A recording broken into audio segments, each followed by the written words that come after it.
पिछले कुछ दिनों में हमने देखा कि बीजेपी आईटी सेल पूरी तरह से ध्वस्त हो गया। वरना बीजेपी का इतना पावरफुल आईटी सेल था जिसके लिए अमित शाह ने कहा था कि हम चाहे तो किसी भी खबर को मिनटों में देश के कोने कोने तक पहुंचा सकते हैं, चाहे वो सच हो या झूठ।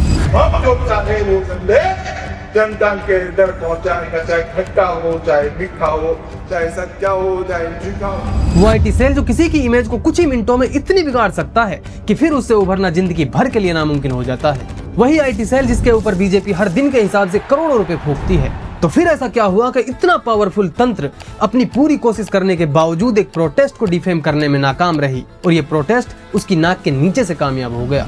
जो बीजेपी आईटी सेल से वाकिफ हैं वो जानते हैं ये बीजेपी का एक ऐसा हथियार है जिसके दम पर पूरी जनता की सोच को कंट्रोल किया जाता है। मैं भाजपा आईटी विभाग का क्षेत्रीय संयोजक। जो चुनाव के पहले की प्रक्रिया होती है उसमें जो हमारा क्षेत्र के ट्विटर हैंडल्स हैं, फेसबुक हैंडल्स हैं, उन पे हम एक व्हाट्सएप ग्रुप्स में हमारे पास 2000 से ज़्यादा व्हाट्सएप ग्रुप्स हैं। भी हम दिन के 50 पोस्ट 100 पोस्ट ऐसे करके डालते हैं। तो मैसेजिंग जो है हमारे ग्राउंड लेवल तक मैसेजिंग हमारी प्रॉपर रहे कि हमारे पास ग्राफिक टीम है, हमारे पास फेसबुक टीम है, व्हाट्सएप की टीम अलग से है, ट्विटर की टीम अलग से, इंस्टाग्राम की टीम अलग से है। और यही वो टूल है जो हर चुनाव में बीजेपी की लहर चला देता है। तो कैसे काम करता है बीजेपी आईटी सेल और क्या रही वो चूक जिसकी वजह से इस बार जेनजीज ने इसको मात दे दी। Dharmendra Pradhan has just resigned. BJP IT cell को इस बार जेनजीज ने जो मात दी है उससे पहले जरूरी है ये जानना कि बीजेपी आईटी सेल काम कैसे करता है और क्या है इसकी ताकत का राज। जब भी किसी प्रोपेगेंडा या इन्फॉर्मेशन को वायरल किया जाता है तो वो लगभग 3-4 तरह की होती है। पहला, आधा सच यानी अधूरी जानकारी, मतलब किसी खबर का वो हिस्सा लेकर वायरल करना जो अपने अधूरी होने की वजह से खतरनाक बन जाती हो। जैसे जंतर मंतर पर लगे नारे तकबीर अल्लाहू अकबर के नारे, जबकि इसकी सच्चाई ये है कि वहाँ जय श्री राम के नारे भी लगे, वहाँ वंदे मातरम के नारे भी लगे। कौन कहता है कि हम मुसलमान भारत माता की जय, जय श्री राम और नहीं बोलते? हम बोलते हैं, हम एक हैं, हम एक हैं, जय श्री राम, भारत माता की जय, नारे तकबीर।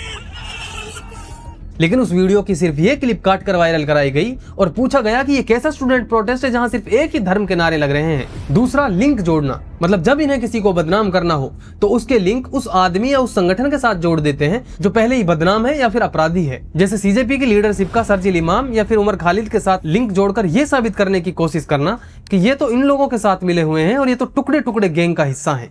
ये टुकड़े टुकड़े गैंग का नया मॉडल है। जो लोग देश को टुकड़े टुकड़े करना चाहते हैं वही लोग आज डफली बजा रहे हैं जंतर मंतर में। और आए दिन BJP IT cell left wing लोगों को मुल्ला, कटवा, जिहादी बोल देती है और इन वर्ड्स को एक गाली जैसे यूज करती है। श्रेय ले रहे हैं देश के वैज्ञानिक। ओए बड़े, ओए उग्रवादी, रुतबे, ये मुल्ला आतंकवादी है। और बीजेपी आईटी सेल ने इतनी झूठी, ट्विस्टेड और अधूरी कहानियां पिछले कुछ दशकों में घड़ी हैं कि कुछ समुदाय, कुछ कंट्रीज हमारी दुश्मन है। ये देश के लिए, हिंदुओं के लिए सही नहीं है, खतरा है। पूरी जनता का माइंडसेट इस तरह का बनाया हुआ है कि बस उनके सामने अब नाम लेना होता है कि फला आदमी मुसलमान है, बस उस आदमी की गलतियां या फिर अपराध गिनवाने की भी जरूरत नहीं, एक कम्युनिटी के रंग में उसे रंग देना ही काफी है और लोगों की उससे हेट करना जिम्मेदारी बन जाती है। तीसरा, ट्विस्टेड इन्फॉर्मेशन, मतलब किसी खबर को, किसी इन्फॉर्मेशन को ऐसे तोड़ मरोड़ कर पेश करना कि उसको सुनते ही आदमी का खून खोलने लगे। जैसे आमिर खान ने करी तीसरी शादी और उसने तो लाइन लगा रखी है लव जिहाद की, जबकि सच्चाई ये है कि आमिर खान की तीसरी बीवी गौरी सप्रेट एक पारसी समुदाय से बिलोंग करती है। वही माइनॉरिटीज जिनको ये खतरे के जैसे देखते हैं और वो लोग है सेलिब्रिटी, अमीर, एलीट लोग। वो जो करते हैं उनके फैसले, उनके डिसीजन आम लोगों जैसे नहीं होते। ये जरूरी नहीं कि वो उसी समुदाय में अपने रिश्ते जोड़े जिसमें वो पैदा हुए हों। जैसे आमिर खान की बेटी का लाइफ पार्टनर एक हिंदू है और उसकी बहन ने भी एक हिंदू से शादी करी हुई है। हिंदू हैं आमिर खान के दोनों जीजा, लेकिन ये नहीं बताएंगे क्योंकि ये इनके काम की नहीं है ना। उनके काम की ये है कि आमिर खान ने करी तीसरी शादी और उसका नाम है गौरी। चौथा, फेक न्यूज, मतलब पूरी तरह से सफेद झूठ। कई बार तो उसको पकड़ना भी बहुत आसान होता है, लेकिन इनका काम ही ये है कि एक पे नैरेटिव में प्रो कर चीजों को फैलाना। अगर एग्जांपल से समझाऊं तो बस इतना कहना है कि ये जो राहुल गांधी है ना, इसका दादा मुसलमान था। राहुल गांधी खान दादा क्या था? फिरोज गांधी। फिरोज खान को गांधी का सरनेम मिल गया। दादा मुल्ला था तो ये भी मुल्ला ही है, कोई हिंदू नहीं है। हालांकि वो पारसी समुदाय से बिलोंग करते थे, लेकिन राहुल गांधी का मुस्लिम से लिंक कर दिया तो बस अब ये बताने की भी जरूरत नहीं कि उसने क्या क्या था, उसकी गलतियां क्या थी, उसका अपराध क्या था। अब बात आती है कि ये सारा डेटा, ये इन्फॉर्मेशन इनके पास आती कहां से है। वो आता है गोदी मीडिया की तरफ से। आईटी सेल का ज्यादातर कंटेंट गोदी मीडिया पर डिपेंड करता है। क्योंकि वो लोग अपने रिपोर्टर्स या अपने सोर्सेज से ऐसी चटपटी न्यूज निकाल कर लाते हैं जो उनकी टीआरपी बढ़ा सके, फिर उन्हीं की क्लिप्स काट काट कर आईटी सेल उन्हें वायरल करता है। एग्जाम्पल के लिए ये देखिए, 15 मई 2025 को रिपब्लिक टीवी के प्राइम टाइम शो में अर्नब गोस्वामी ने एक तस्वीर दिखाकर कहा कि भारतीय राष्ट्रीय कांग्रेस यानी कांग्रेस पार्टी का एक रजिस्टर्ड ऑफिस तुर्की के इस्तांबुल शहर में है। अर्नब ने कहा कि इसके पीछे गांधी परिवार का हाथ है जो बार बार देश हित से समझौता करता है, और इस पूरे मुद्दे को अर्नब ने देश की अखंडता से जोड़ दिया। कहा कि तुर्की जो पाकिस्तान का करीबी है उसके साथ कांग्रेस की नजदीकी राष्ट्रद्रोही है। अर्नब ने कहा कि दुश्मन का दोस्त दुश्मन होता है और लोगों से अपील की कि कांग्रेस पार्टी का बहिष्कार करें और कांग्रेस पार्टी को बैन करने की मांग उठाई। इसके 2 दिन बाद 17 मई को बीजेपी आईटी सेल के प्रमुख अमित मालवीय ने इसी प्राइम टाइम शो की एक वीडियो क्लिप अपने सोशल मीडिया पर शेयर की और उन्होंने राहुल गांधी से सीधे सवाल पूछा कि कांग्रेस को तुर्की में ऑफिस खोलने की क्या जरूरत पड़ गई। ये पोस्ट तुरंत वायरल हो गया। ये मामला अब सिर्फ राजनीतिक नहीं रह गया था, बल्कि धीरे धीरे लोगों की धार्मिक भावनाओं को भी भड़काने की कोशिश थी। अब उस वीडियो की सच्चाई ये थी, असल में वो बिल्डिंग इस्तांबुल कांग्रेस सेंटर एक इंटरनेशनल लेवल का कन्वेंशन सेंटर था जो तुर्की के इस्तांबुल शहर के सिसली जिले के हार्बिया इलाके में स्थित है और इसका मालिकाना हक इस्तांबुल के मेट्रोपॉलिटन म्युनिसिपैलिटी के पास है। इसे सेमिनार, सम्मेलन, प्रोटेस्ट या फिर और कई बड़े कार्यक्रमों के लिए यूज किया जाता है। जैसे कि दुनिया के बाकी शहरों में भी ऐसे कन्वेंशन सेंटर का होना आम बात है। इस सेंटर के नाम पर कांग्रेस का होना एक संयोग है और इसका कोई भी संबंध इंडियन नेशनल कांग्रेस यानी कांग्रेस पार्टी से नहीं है, और इसीलिए बीएनएस की धारा 192 और 352 के तहत अर्नब गोस्वामी और अमित मालवीय के खिलाफ यूथ कांग्रेस के लीगल सेल हेड श्रीकांत स्वरूप बीएन ने एफआईआर दर्ज कर दी। इस झूठी खबर को फैलाने के लिए अर्नब गोस्वामी ने बाद में माफी मांगी, लेकिन अमित मालवीय के ट्विटर हैंडल्स पे ये वीडियो आज भी ज्यों का त्यों पड़ा है। जंतर मंतर पर जो हुआ वो ऐसा पहली बार हुआ था कि इनकी इतनी कोशिश करने के बावजूद वो लोग इस प्रोटेस्ट को बदनाम नहीं कर सके, नाकाम नहीं कर सके, और इसके कई सारे रीजन थे। पहला, गोदी मीडिया की जंतर मंतर के प्रोटेस्ट में एंट्री का ना हो पाना। ज्यादातर गोदी मीडिया अपने रिपोर्टर्स को भेजती है उन प्रोटेस्टर से बात करने के लिए ताकि उनसे ऐसे ऐसे क्वेश्चंस पूछे और उनसे ऐसा कुछ बुलवा सकें, ऐसी बाइट निकलवा सकें जो इनके काम की हो, और फिर उन्हीं का मुद्दा बनाकर ये रात 9 बजे उस पर शो चलाएंगे और फिर उन्हीं की क्लिप्स काट काट कर बीजेपी आईटी सेल उन्हें वायरल करती है। लेकिन इस प्रोटेस्ट में प्रोटेस्टर्स को अपनी बात देश तक पहुंचाने के लिए किसी टीवी मीडिया की जरूरत ही नहीं थी। वो खुद अपने फोन से, अपने अकाउंट से अपनी बात को देश के लोगों तक पहुंचा रहे थे, और अगर कोई टीवी मीडिया रिपोर्टर्स वहां पहुंचा भी तो उसको लताड़ कर वहां से भगा दिया गया। तो जब टीवी मीडिया को वहां से कुछ मसाला मिला ही नहीं तो बीजेपी आईटी सेल को कंटेंट की सप्लाई रुक गई और बीजेपी आईटी सेल खुद ब खुद नाकाम हो गई। इससे पहले जितने भी प्रोटेस्ट हुए, चाहे वो सीए एनआरसी शाहीन बाग वाला प्रोटेस्ट हो या फिर किसान आंदोलन हो, न्यूज रिपोर्टर्स वहां जाते, वो कुछ ना कुछ बाइट वहां से ले आते और उसी पर फिर शाम में शो आता। एक एग्जांपल से मैं आपको समझाता हूँ। 2021 के फार्मर प्रोटेस्ट की एक क्लिप को लेकर न्यूज 18 के एंकर अमीश देवगन ने अपने शो आर पार में एक शो चलाया जिसका नाम था विरोध नाम अराजक काम, और उसमें दिखाया कि उनके एक रिपोर्टर को प्रोटेस्टर्स ने मारा है, उनके सर पर काफी चोटें आई हैं, और व्यूअर्स से सीधा सवाल पूछा कि क्या दिल्ली के बीचों बीच ऐसी अराजकता की छूट मिलनी चाहिए। सवाल यह है कि दिल्ली के बीचों बीच क्या ऐसी अराजकता की छूट दी जा सकती है? मैं व्यूअर्स आपसे सवाल पूछता हूं।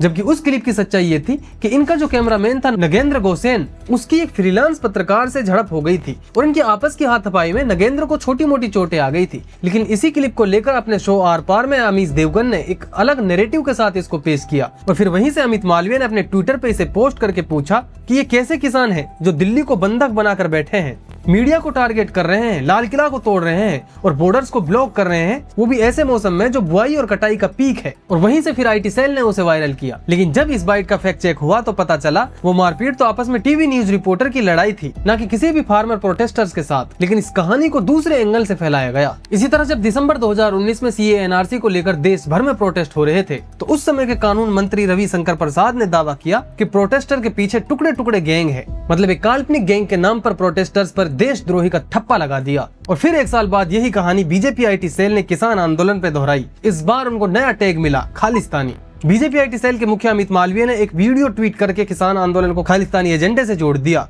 और इंदिरा गांधी की हत्या का हवाला देते हुए मोदी के लिए खतरे के तौर पर पेश किया। बीजेपी दिल्ली के social media incharge Puneet Agarwal ने भी एक पुराना वीडियो शेयर कर पूछ डाला, क्या ये सच में किसानों का प्रोटेस्ट है? जबकि वो वीडियो असल में ब्रिटेन का था, वो भारत का था भी नहीं। और कांग्रेस और आम आदमी पार्टी को पाकिस्तान से भी ज्यादा बड़ा खतरा बता दिया। मतलब क्रोनोलॉजी समझिए, पहले इनके ही नेता या किसी मेंबर ने प्रोटेस्टर्स को कुछ भी नाम या टैग दे दिया, चाहे उस टैग से दूर दूर तक उनका कुछ नाता ना हो। फिर उसी के हैशटैग्स को ये वायरल करते और टीवी मीडिया उन पर एक डिबेट बिठाता। फिर मीडिया से जो वीडियोस निकलती उनकी क्लिप्स काट काट कर ये वायरल करते। मतलब प्रोटेस्टर्स को ये तक पता नहीं होता कि ऊपर ही ऊपर क्या कहानी पक रही है, और न ही प्रोटेस्टर्स के पास उतनी तेज या क्रिएटिव टीम होती जो अपनी सफाई सीधे जनता तक पहुंचा सकते। लेकिन इस बार हर स्टूडेंट के पास अपना फोन था, हजारों कैमरा एक साथ चल रहे थे और तुरंत वीडियोज अपलोड कर रहे थे और कुछ लाइव थे। इस प्रोटेस्ट को भी पहले के जैसे किसी न किसी से लिंक करने की कोशिश की गई। बीजेपी सांसद निशिकांत दुबे ने कहा कि इन छात्रों के पीछे कोई विदेशी ताकतें हैं, खालिस्तानी संगठनों, बांग्लादेशी इस्लामिक पार्टी,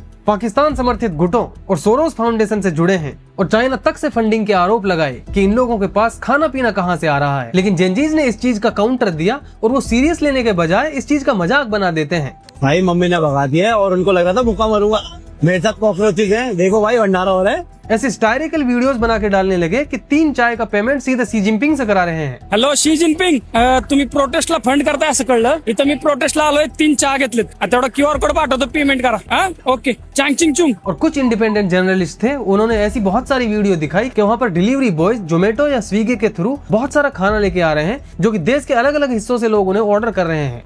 एक गाड़ी आई है अभी स्विगी, ये और एक गाड़ी है स्विगी की। भाई कहाँ से आया ये ऑर्डर? मुंबई से। ये मुंबई से किया है? ऑर्डर किया है, मुंबई से ऑर्डर किया है, मुंबई खाने और जंतर मंतर भेजने का है।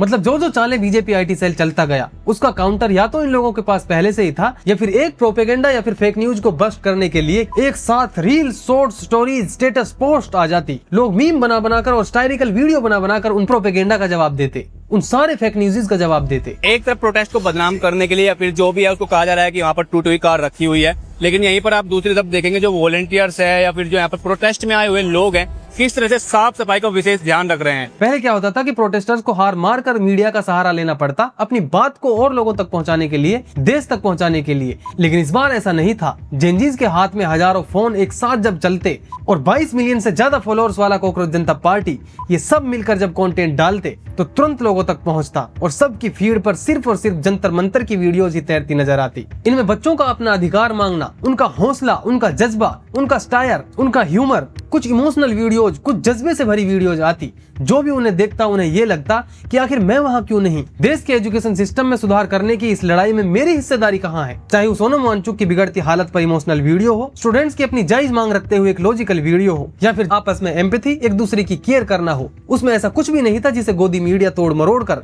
कुछ नैरेटिव बना सके या फिर बीजेपी IT सेल उसे अपने नैरेटिव में घड़कर उसे वायरल करा सके। लेकिन बावजूद इसके कुछ मीडिया एंकर्स ने कुछ वीडियोज उठाकर अपने सोशल मीडिया हैंडल्स पर डालकर अपनी चाल चलने की कोशिश की। जैसे पुलिस का मेट्रो के एग्जिट पॉइंट बंद करने पर लोग उन्हें फलांगते हुए नजर आए, लेकिन इसका काउंटर भी साथ साथ लोग डाल रहे थे कि जब हम पीसफुल प्रोटेस्ट करने वहां जा रहे हैं, हम वहां शामिल होने जा रहे हैं, तो पुलिस हमें रोक क्यों रही है। मतलब बीजेपी IT सेल स्टूडेंट्स के लिए बड़ी प्रेडिक्टेबल बन गई थी। फॉरेन फंडिंग, मुसलमान एंगल, अराजक भीड़, एंटी हिंदू एंगल, टुकड़े टुकड़े गैंग, खालिस्तानी। लेकिन ये नई जनरेशन के बच्चे इनसे एक कदम आगे चल रहे थे। उनको जो भी ऐसा लगा कि इन पर उनका नैरेटिव बन सकता है, इसको तोड़ मरोड़ कर वो एक नए एंगल के साथ पेश कर सकते हैं, ये अपने अपने सोशल मीडिया पर वो पूरी वीडियो डाल चुके थे। और बहुत सारे इंडिपेंडेंट जर्नलिस्ट और इन्फ्लुएंसर्स ने सबको ये चेता दिया था कि हो सकता है आपकी फीड में एक ऐसी वीडियो इस तरह के नैरेटिव के साथ पेश की जाए, लेकिन उसकी सच्चाई ये है बहुत जल्दी तुमको एक वीडियो फैलती हुई मिलेगी। तो एक वीडियो ना अभी आपके इंस्टाग्राम पे, व्हाट्सएप पे बहुत जल्दी आने वाली है।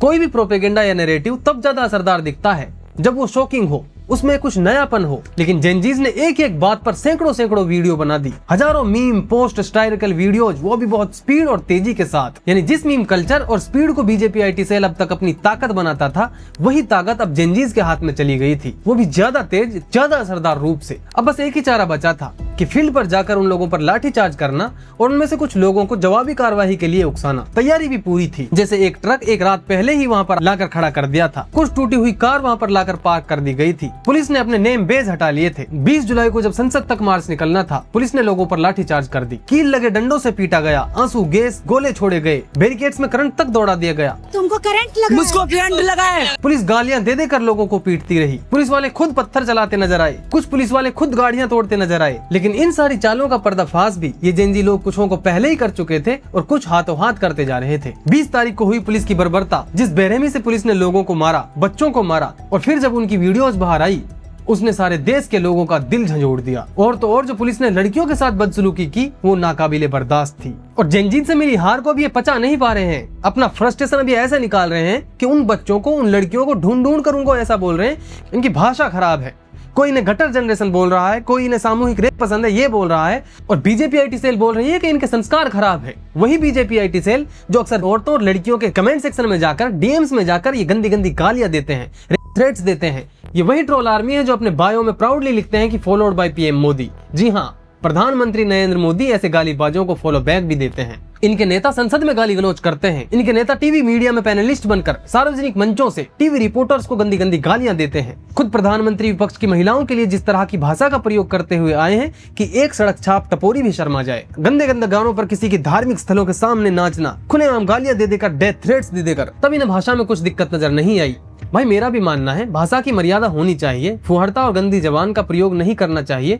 इन्हें समझना चाहिए कि महिला अगर विपक्ष में भी है तब भी वो किसी की माँ, किसी की बहन, किसी की बेटी है। अगर उनकी सोच, उनकी समझ तुम्हारी समझ से नहीं मिल रही तो इसका मतलब ये नहीं है कि तुम उन्हें कुछ भी बोलो और गाली देने को लेजिटिमाइज कर दो। अब बीजेपी आईटी सेल फिर से एक्टिव है। अब ये उन बच्चों के पीछे हाथ धोकर पड़े हैं, एफआईआर करवाई जा रही है। गोदी मीडिया उनके घर, उनके काम करने की जगह तक पहुंच गई है। उन्हें ट्रॉमेटाइज कर दिया गया है। उन बच्चों से नेशनल लेवल पर माफिया मंगवाई जा रही है ताकि इनका और इनके नेता का ईगो सेटिस्फाइड हो सके। दिन भर ये उन बच्चों पर एफआईआर करते हैं, उन्हें मेंटली ट्रॉमा देते हैं, टॉर्चर करते हैं, और रात में इनके प्रधानमंत्री आके बोलते हैं कि मैं माफ करना चाहता हूँ, मैं उन्हें माफ करना चाहता हूँ।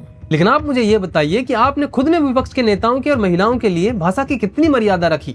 ये कांग्रेस की कौन सी विधवा थी? ये लोग गांधी जी को गालियां देते हैं। गांधी सबसे बड़ा, मैं कहूँगी सबसे बड़ा जाहिर इसी को कहती हूँ। इतना हरामखोर आदमी था, आप कहते थे कि जी बापू तो चरखा चलाता था। ये लोग राष्ट्रपति को गालियां देते हैं, मनमोहन सिंह को गालियां देते हैं, और जब खुद को गाली दी तो उसे नेशनल इशू बना दिया। हिपोक्रेसी की भी सीमा होती है।